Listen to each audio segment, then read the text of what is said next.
Bueno, vamos a hablar de las palabras, del discurso, de las cosas que se dicen, de las que aparecen por televisión, de las que se dicen por radio. Yo me empiezo a reír porque realmente si uno hiciera fuera una escucha muy atento de las cosas que se dicen, no podríamos convivir con la esquizofrenia, o me parece a mí.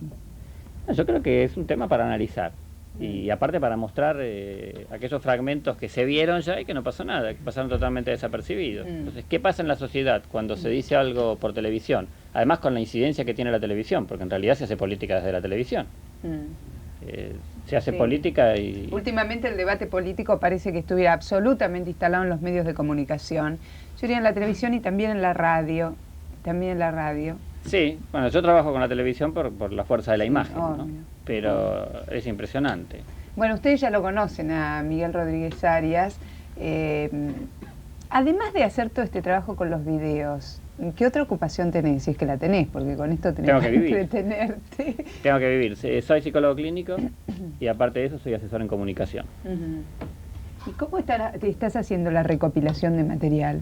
Y trato de grabar lo más que puedo. Grabo entre 40 y 50 programas por semana. ¿Tenés programas preferidos para grabar donde sabes que va a haber más material de análisis? Neustadt en primer lugar y Grondona en segundo lugar. Pero las cosas raras que aparecen, por ejemplo, Neustadt invita a cantantes. Entonces antes del final de cada bloque le da el pie al cantante, entonces el cantante canta durante... Sí, de ese tema hablamos cuando estuvo acá Mariano Grondona, ¿no? Que hay como un desplazamiento del eje de temas que resultan interesantes. Fíjate vos que no era usual, el año pasado, no hablemos de 10 años atrás, no era usual que en los programas de tipo periodístico, político, social, los que están en la franja de estos horarios que van entre las 10 y las 12, se transitaran algunos temas que este año han empezado a incorporarse, ¿no? Temas que tienen que ver con la calidad de la vida de relación, la vida de la pareja, cosas en derredor de ciertos fallos judiciales. Y aún lo que tiene que ver... El SIDA. ¿Pero son programas periodísticos?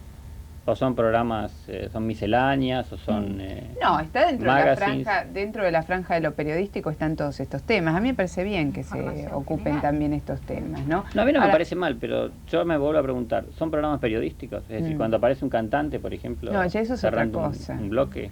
Digamos, un cantante hace lo suyo, no está sumergido ahí en el debate de las ideas, pero sí cuando se habla de la mujer golpeada, o del SIDA, o de la homosexualidad, o de la cha... Ahí después sí está el otro tema, ¿no? Las preguntas que se hacen, por ejemplo. Es decir, cuando se le pregunta al presidente, por ejemplo, cuándo tuvo relaciones sexuales con su mujer por primera vez, como hace Neustadt en Tiempo Nuevo, hace 1 año y medio. ¿Y eso es una pregunta periodística? Me lo pregunto. O es de otro orden, o es más bien para un programa cómico. Tampoco es cómico que le hagan esa pregunta al presidente. Ahora se puso de moda, muy de moda preguntar eso. Pero ¿por dónde pasa la cosa? ¿Pasa por hacer preguntas desenfadadas? ¿Por transgredir? Aparte todos los políticos están yendo a todos los programas cómicos. Ese es el otro tema. Además, tema reivindicado, porque por ejemplo Jaroslavsky dice que gracias a que él va a todos los programas, lo conocen en todo el país. A uno se tendría que preguntar, y él se tendría que preguntar, ¿cómo lo conocen? Es decir, hay como una priorización por lo cuantitativo y una desvalorización total por lo cualitativo. Porque muy bien no le ha ido en las elecciones, es decir, no tiene buena imagen. Además, el propio Jaroslavsky es el que más se indigna por el desprestigio de los políticos, por cómo se ha degradado la imagen de los políticos. A todo esto, toda esta participación en la televisión, ¿no contribuye a que se degrade? Porque la televisión es un medio... Sí, hay ahora como una compulsión a lo transgresor, lo que transgrede más la forma que el contenido, porque en definitiva estas cosas tienen más que ver con la forma que con el contenido. Hay como una compulsión a ser desenfadado, a sentarse de cualquier manera, a preguntar cualquier cosa, a utilizar el lenguaje lo más zafadamente posible. Dije zafadamente, no sé si está bien dicho. Y a ir a la cama. Sí, bueno, pero eso está en otro contexto de programa, ¿no? Pero como hay como una compulsión a transgredir lo formal, un poco de cáscara. Lo de la cama es eso. tiene lo suyo. ¿Sí? Es fuerte lo de la cama. ¿Te has recogido elementos así? He recogido, ahora vamos a ver. Bueno, Miguel nos ha traído parte de unos videos en los que está trabajando y que está también presentando en estos días. Contanos, primer tramo de lo que vamos a ver, qué contenido tiene. Vamos a ver un video que empieza con una cama con Moria, con el único político, un diputado, que se mete en la cama, abajo de las sábanas. Y me llamó profundamente la atención que un político, además de ir a la cama, se meta adentro de la cama. ¿No? Bueno, aténdeme. ¿A qué apuntas al señalar todos estos tramos que estás compactando ahora? Lo anterior eran los actos fallidos, el estar atentos a lo que no se quiere decir y finalmente se dice, y a lo que corresponde a la verdad del discurso, que es el contenido del acto fallido, de acuerdo a las teorías psicoanalíticas, ¿no? Ahora, este nuevo material, ¿a dónde apunta? Bueno, cosas que nos llaman, a todo el equipo nos llaman profundamente la atención, ¿no? Que aparte son totalmente inéditas. Es decir, estas cosas que se muestran no pasan en ninguna otra parte del mundo. Es decir, en ninguna parte del mundo los políticos se meten en la cama con una vedette, que además el programa me parece perfecto, yo no la estoy criticando a Moria. En todo caso, lo que me llama la atención es que el político acepte, ¿no? Discutir ideas en una cama. Esto tiene un simbolismo que parece que el valor de lo simbólico se ha degradado tanto. Quizá tenga que ver eso también con esta cuestión que dicen que se terminaron las esencias. Entonces vale todo, vale hacer cualquier cosa, decir cualquier cosa, no tener ningún compromiso con lo que se dijo y además hacer cualquier cosa, o casi cualquier cosa. Esto de no tener ningún compromiso con lo que se dice se ensambla con el derecho a cambiar. El derecho a cambiar. Lo que pasa es que el derecho a cambiar tiene un límite. Uno no puede estar cambiando de a 10 minutos su manera de ver las cosas, ¿no? No, yo creo que el derecho a cambiar lo tenemos todos, porque si no, el mundo no se transformaría. Pero es muy distinto. Es decir, cuando se sabe que se está diciendo una mentira, a cuando haber cambiado la realidad, entonces el político tiene que cambiar de actitud. Es totalmente distinto. A veces uno sabe que está diciendo una mentira y la dice igual porque quiere provocar determinada reacción en el otro. Bueno, vamos a ver este primer tramo de video, ¿eh?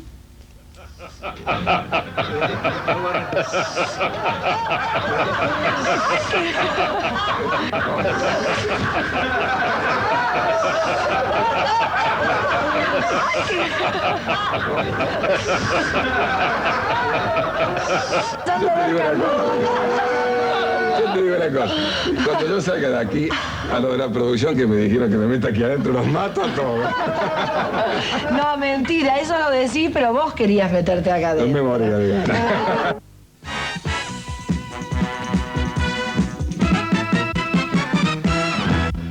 Suscribo hasta los errores de mi gobierno y los defiendo. Y ese que le daba las directivas es el único presidente que en el actual siglo, en este país, constitucionalmente, lo fueron. O se tuvo que ir solo. No, no habla al pedo. ¿Qué está diciendo?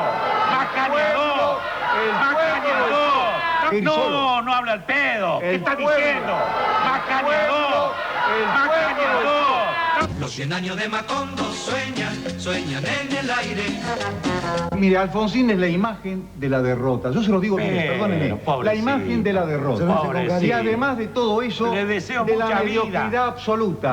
No insulte porque mediocridad usted no tiene derecho. No agrave porque le voy a romper la jeta de un puñete. No.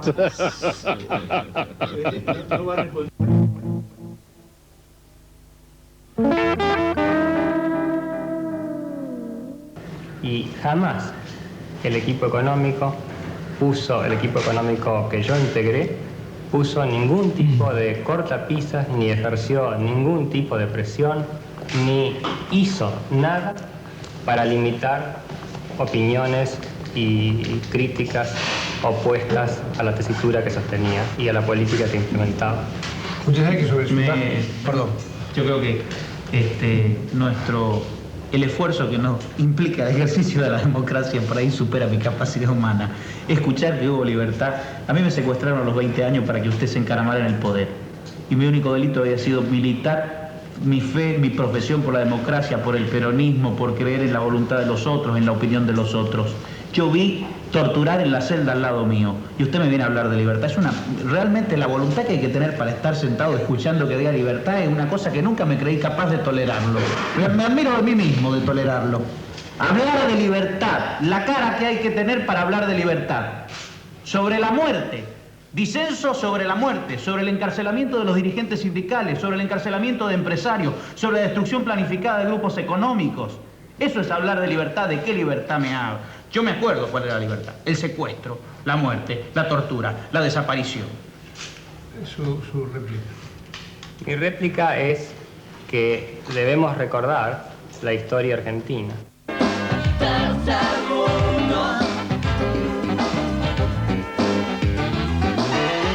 Mona está a su lema, es su esposa, señor presidente.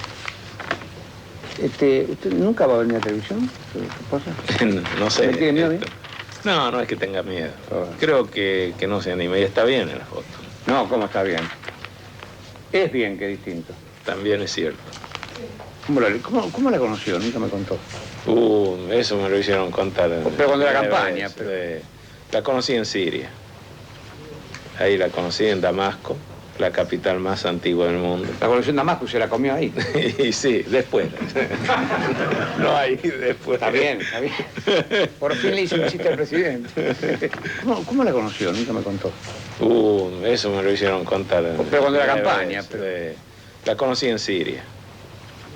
Ahí la conocí en Damasco, la capital más antigua del mundo. La conoció en Damasco y se la comió ahí.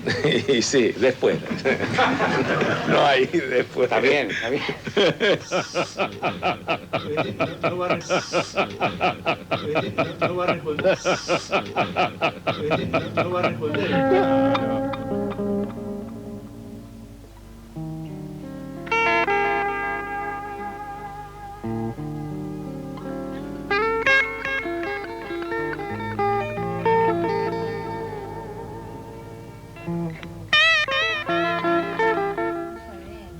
Bueno, ¿qué cantidad de material han estado procesando? ¿Cuánto va a durar este video? 1h10, aproximadamente.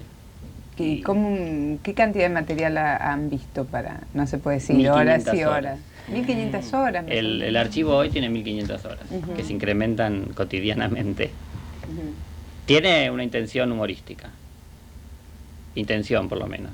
Sí, es decir, yo creo que excede lo humorístico en este sentido, ¿no? A ver si me equivoco. El ver estas cosas recortadas, descontextuadas, sacadas del medio, nos obliga nos entrena a estar más atentos a lo que escuchamos, porque uno se siente frente a la televisión y por ahí está haciendo otra cosa, está hablando, o en la confusión todo pasa.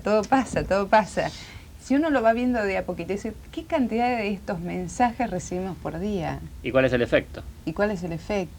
Además, al sacarlos de contexto, adquiere la verdadera significación, que en el contexto se perdió. Porque a veces me dicen, pero lo que pasa es que usted lo saca de contexto. Bueno, si quiere le muestro el contexto mayor, le muestro todo el programa. Entonces va a ver que la significación por ahí pasa, porque uno se distrae. Sí, pero el hecho de que estén fuera de contexto no varía su contenido, por lo menos lo que yo vi aquí. Aparece el contenido. Es al revés de lo que suelen decir. Se resalta el contenido, claro, ¿no? Esa es la idea del recorte. El contexto lo que hace es alivianar el contenido. Sí. Esa parte del diálogo entre José Luis Manzano, unos cuantos años atrás, Manzano 84. Y Klein, es muy fuerte. ¿Eso es del 84? Sí. Lo que pasa es que pasarlo en otro momento ya produce un efecto humorístico. Y por supuesto la reflexión inmediatamente, porque el humor produce reflexión. Sí, no se le ve mucho efecto humorístico a ese específicamente no, porque en el video hay de todo. Este es un bloque que se llama el túnel del tiempo. Sí. Después de haber visto tantas horas de políticos y políticos, ¿no? Te pregunto, ¿por qué crees vos que buscan promocionarse en la tele a cambio de cualquier cosa? De la degradación de la imagen, porque en general acá es una pregunta que he hecho bastante y como que miran para otro lado, como que no, ellos lo ven que está bien. Yo creo que es una característica de los políticos argentinos. Si la personalidad de los políticos argentinos tiene que ver con su estructura psíquica, tiene que ver con, hay gente que tiene una característica y otra gente que tiene otra característica. Esta gente es así, entonces les gusta mostrarse por televisión. Hay quien puede decir que son cholulos, cada uno elegirá la palabra para... Sí, es cierto que la presencia en el medio de comunicación masivo, sea la televisión, sea la radio, y bien en el medio gráfico, tiene una cotización en términos de hacerlos conocidos que aparece como muy valiosa hoy para la clase política en general. Pero también me parece que hay un lineamiento que baja desde lo más alto del poder de desenfado. Digo, tenemos un presidente particularmente desenfadado. Esto por momentos es un valor y por momentos nos aparece como un disvalor, como algo que juega en contra. Pero lo cierto es que el desenfado del presidente arrastra otros desenfados, marca una línea de estilo. Pero el presidente es así. Lo que pasa es que, bueno, el desenfado es un elemento para analizar al presidente. Hay otros elementos también para analizarlo. Porque podría ser desenfadado y decir siempre lo mismo o tener una línea de discurso que se ajuste a determinadas cuestiones. Y sin embargo no es así. Es decir, que no es solamente el desenfado. No, lo que estoy diciendo es que en general el que está más arriba marca una línea de estilo y hay mucha gente que la sigue. Claro. Aparte en este último tramo, cuando estaba con Neustadt, el presidente no lo frena. El presidente sigue y le sigue la broma. Pero toda la gente que lo sigue el presidente, si no, no podría estar en el gobierno, tendría que renunciar y se tendría que ir si no estuviera de acuerdo. Es como tratar de identificarse. Aunque hay gente que es tan distinta al presidente, como por ejemplo Gustavo Vélez, sin embargo está al lado del presidente. Entonces uno tiene que pensar que de alguna manera comulga con esos valores. Y digo comulga a propósito, ¿no? Se las trae lo de... Cuando antes usted dijo que le hicieron un reclamo como que está fuera de contexto. A veces. Cuando ¿Tuvo reclamos? ¿Se puede saber quién le reclamó? ¿Que no está de acuerdo con lo que usted hace? No, reclamos, depende a qué se llame reclamo. A veces he tenido charlas con políticos que aparecen en el video y me señalaron que el material se saca de contexto. A lo cual yo respondo que... No ha habido juicios, ni presentaciones ante la justicia, ni querellas, que yo sepa. Por suerte. Es un documento. Y bueno, y además está hecho con buena intención. Esto no va específicamente contra nadie. En todo caso, este trabajo apunta a prestigiar el discurso. Entonces, el que se tira con ese trabajo, de alguna manera, está atentando contra un intento de un equipo de prestigiar el discurso. Sí. Ahora, en tanto y en cuanto los políticos emergen de la sociedad en la que estamos todos metidos, el hecho de que esto pueda suceder sin tener consecuencias mayores, ¿no habla también de que somos demasiado permisivos los argentinos en cuanto a las características al comportamiento de nuestros políticos? En otros países, ante el mínimo escándalo o un matrimonio maltrecho, un político podría caer desde la cima del poder para no recuperarse más. Yo hablaría en términos pragmáticos ahora que está tan de moda. Entonces, yo creo que la clase dirigente tiene que dar el ejemplo a la sociedad. La responsabilidad no está nivelada. No tiene la misma responsabilidad una persona que no está en el poder que un dirigente, ya sea un dirigente político, un dirigente empresario, un militar, un miembro del clero. Las responsabilidades no son iguales, porque si alguien se propone para conducir determinados lugares de la sociedad, desde la política o desde las empresas o de donde sea, tiene mayor responsabilidad que una persona que durante toda su vida quiere vivir en el anonimato o vive en el anonimato por la función Seguro, que cumple. aquella fatídica frase de todos somos responsables es perversa. Es perversa. Sí, es perversa. Entonces, no todos somos responsables, o todos somos responsables en nuestra medida. No tiene la misma responsabilidad una señora que es ama de casa y está dentro de su casa que un ministro. Algún grado de responsabilidad nos cabe a todos, pero no es igual ni mucho menos. Consenso. Yo lo que veo, por ejemplo, que en televisión un cómico, hace reír, y un político también, pero el político a la larga pierde credibilidad e imagen. Y seguro, no es el lugar. No es el lugar.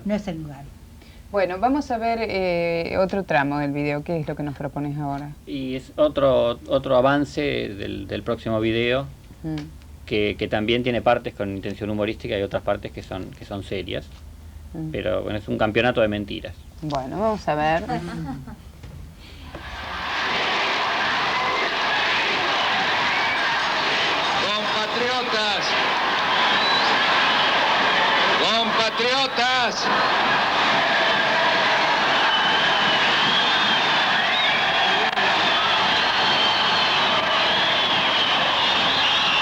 ¡Compatriotas! ¡Felices Pascuas!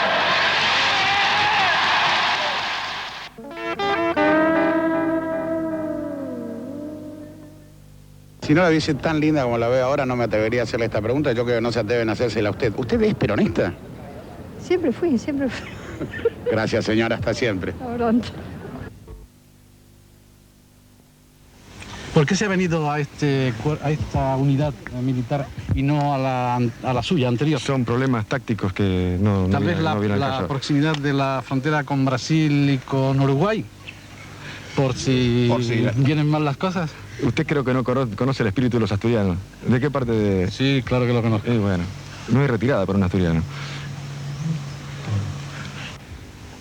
¿Por qué se ha venido a esta unidad militar y no a la suya anterior? Son problemas tácticos que no Tal vez vienen al la caso. proximidad de la frontera con Brasil y con Uruguay, por si vienen mal las cosas.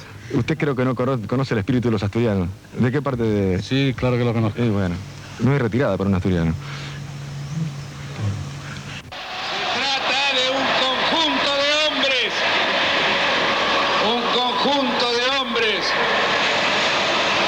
Algunos de ellos, héroes de la guerra de las Malvinas, que tomaron esta posición equivocada y que han reiterado que su intención no era la de provocar un golpe de Estado. Algunos de ellos, héroes de la guerra de las Malvinas. ¿Expropiar bienes británicos o no? Expropiar, embargar bienes británicos en el Atlántico Sur hasta que cese la agresión económica de los británicos, depredando nuestra riqueza ictícola, de la corona británica, no de los súbditos británicos, cosa totalmente distinta.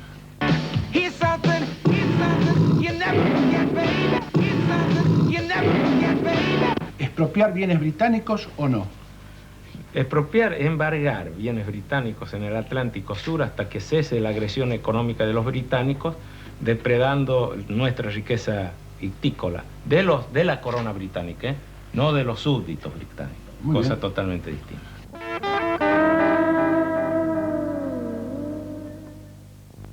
¿Amnistía o ley de pacificación? Ley de pacificación. Tan solo un tonto o los de mala fe pueden confundir pacificación con amnistía. ¿Amnistía o ley de pacificación? Ley de pacificación. Tan solo un tonto o los de mala fe pueden confundir pacificación con amnistía. Di instrucciones a los mandos del ejército para que no se procediera a la represión. Y hoy podemos todos dar gracias a Dios. La casa está en orden. La casa está en orden. La casa está en orden.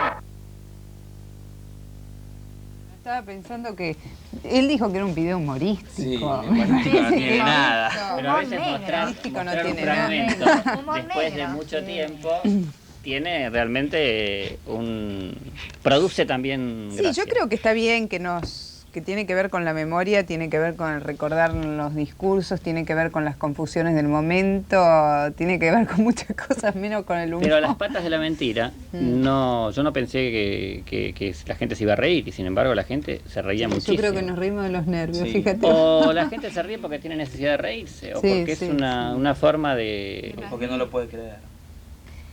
Es una forma de compensar, digamos. Es decir, me dijiste esto, después no lo cumpliste, bueno, cuando yo descubro que me lo dijiste porque me lo muestran, me río.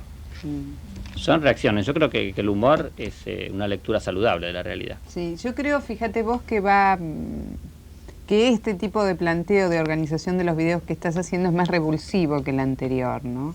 Porque el anterior alguien puede decir, no, esta teoría de que los actos fallidos es que uno dice lo que quería, en realidad no quería decir, pero es la verdad.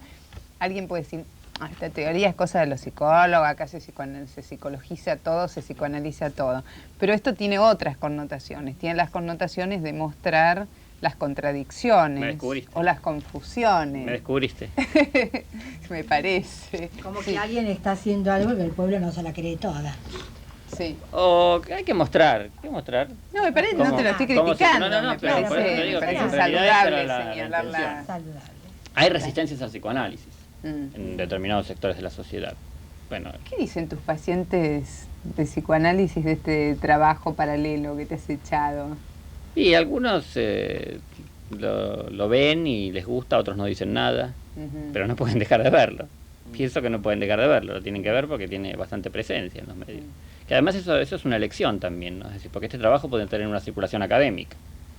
Entonces, la elección mía, que afortunadamente salió bien, es la difusión masiva de este material. Entonces se podría discutir en ámbitos académicos, se podría discutir en grupos cerrados, se podrían organizar exhibiciones, pero creo que lo interesante es volverlo a exhibir en el medio que lo pasó por primera vez sin que ocurra absolutamente nada, en términos de repercusión.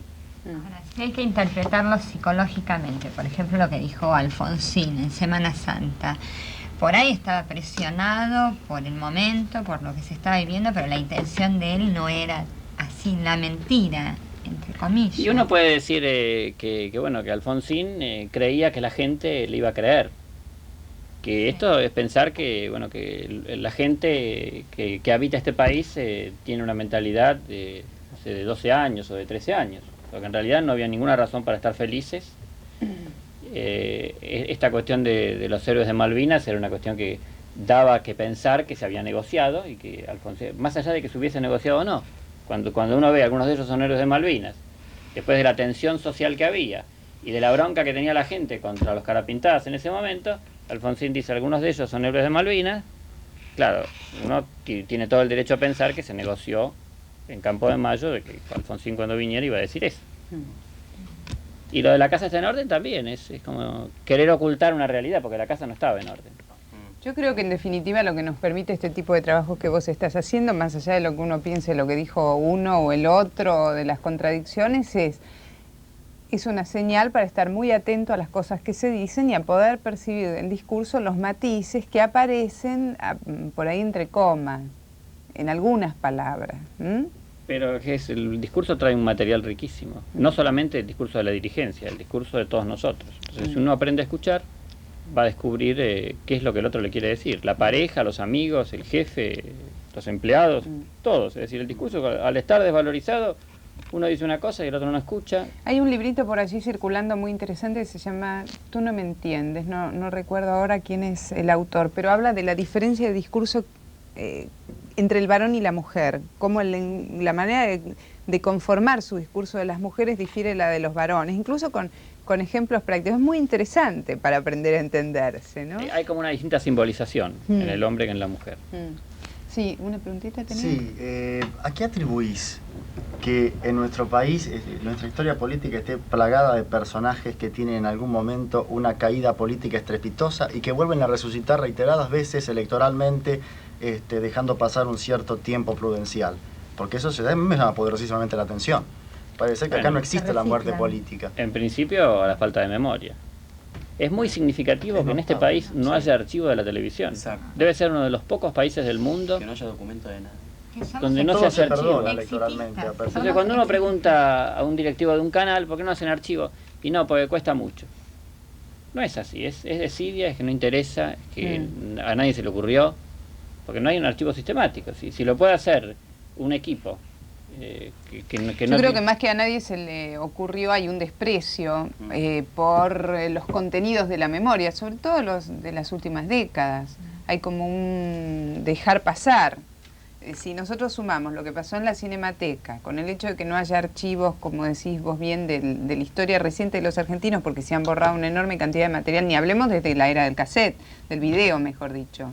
De antes todavía quedaba algo arrumbado por allí por los rincones. Bueno, ahí tenemos respuestas a lo que él pregunta. Porque inclusive los conductores de los programas podrían hacer su propio archivo. Algunos lo hacen, pero no todos. Entonces por ahí se dan cuenta, después de 2 años de programas, que le borraron el archivo. Y eso es terrible. Porque incluso ese material sirve para otro programa de televisión posterior, para mostrar lo que dijo el político. Sirve para tantas cosas. Hasta para hacer videos humorísticos. Bueno, señores, terminó el tiempo. Muy amable, ¿eh?